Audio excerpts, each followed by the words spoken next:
Welcome friends, welcome to triple success academy. இன்னைக்கு நம்ம 10th மேக்ஸ்ல டேல்ஸ் தியரம் தான் பார்க்க போறோம். டேல்ஸ் தியரம்ன்றது நீங்க நினைக்கிற ரொம்ப டிஃபிகல்ட் கிடையாது, சிம்பிளா பார்க்கலாம். டேல்ஸ் தியரம் ஸ்டேட்மெண்ட் பார்ப்போம். எஸ், ஒரு ட்ரையாங்கிள் இருக்கு. A straight line drawn parallel to the side of a triangle. அதான் நடுவுல ஒரு ஸ்ட்ரெயிட் லைன் வரைஞ்சு இது ரெண்டையும் parallel லைன் வரைஞ்சு இது ரெண்டையும் இன்டர்செக்ட் பண்ணிடுறோம், பிரிச்சிடுறோம்.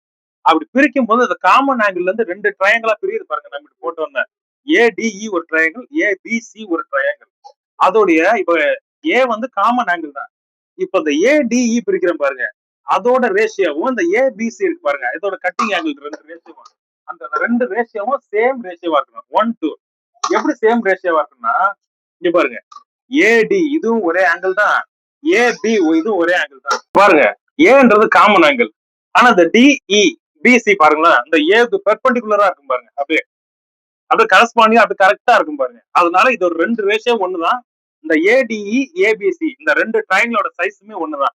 அதான் இங்க சொல்ல வராங்க. Straight line drawn parallel to the side of a triangle intersecting other two sides dividing the sum of same ratio. அந்த கட் பண்ற ஆங்கிள் காமனா சொன்ன போனா இதாங்க, இது வந்து காமன் ஆங்கிள். இத நடுவுல லைன் போட்டு இதை இன்டர்செக்ட் பண்ணிட்டோம், parallel லைன் போட்டு. இப்ப காமன் ஆங்கிள் இருந்து இந்த டிபி இது பாருங்க, இது ஒரு ட்ரையாங்கிளா பிரிச்சாச்சு. இதோட ஆங்கிள் ஒண்ணுதான். இங்க இருந்து இந்த லாக்ல வர இந்த ட்ரையாங்கிளுக்கு, இந்த சின்ன ட்ரையாங்கிளோட இந்த கட்டிங் ஆங்கிள் ரேஷியோ ஒண்ணுதான். இந்த பெரிய ட்ரையாங்கிளோட கட்டிங் ஆங்கிள் ரேஷியோ ஒண்ணுதான். பாத்தீங்கன்னா ஒரே சேம் சைடுல இருக்கும் பாருங்க ஆங்கிள். அவ்வளவுதான், சிம்பிள். இப்போ நம்ம அடுத்து டேல்ஸ் தியரம் 4.2 எக்ஸசைஸ்ல அந்த தியரம் எப்படின்னு பார்ப்போம்.